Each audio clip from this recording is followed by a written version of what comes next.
Беташар қазақтың келін түсіргенде жасалатын салтының бірі. Дәстүрлі беташар әдетте тойға жиналған халық тарқар кезде өткізілген. Шымылдық ішінде отырған келіннің басына орамал жауып, той өтіп жатқан үйдің ең жақын, үлгілі келіндері екі жағынан қолтықтап алып шығады. Беташардың тәрбиелік мәні зор. Орамалдың теңге түйілген ұшын домбыраның мойнына не таяқтың ұшына байлап, жырау беташар жырын бастайды. Ол шаңыраққа жаңа түскен келінге ата енесін, үй үшін таныстырады. Қандай туысқандық жақындығы бар екенін, беделін, қадір қасиетін шебер тілімен жеткізіп, әрқайсысына жеке-жеке сәлем жасатады. Сәлем алған адам жас келінге беретін сый-сияпатын атайды.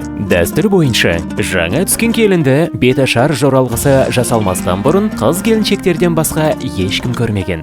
Беташар айтылып болған соң, сол үйге туыс жасы үлкендер, көрші қолаңдар жас келіннің қолынан шай ішу рәсімін өткізген. Бұл кезде жас келінге өзіне тетелес сол үйдегі не жақын абысына көмекке келген. Абысын ажын арасындағы болашақ татулық осы арадан басталған. Осы бірінші дастархан үстінде келіннің жүріс-тұрысына, мінез құлқына назар аударылып, ол алғашқы сыннан өткен. Соңынан жас үлкен, халыққа қадірлі қария келінге бата берген. Қазақтың беташар салты жаңа заманға да бейімделіп, жалғасын табуда.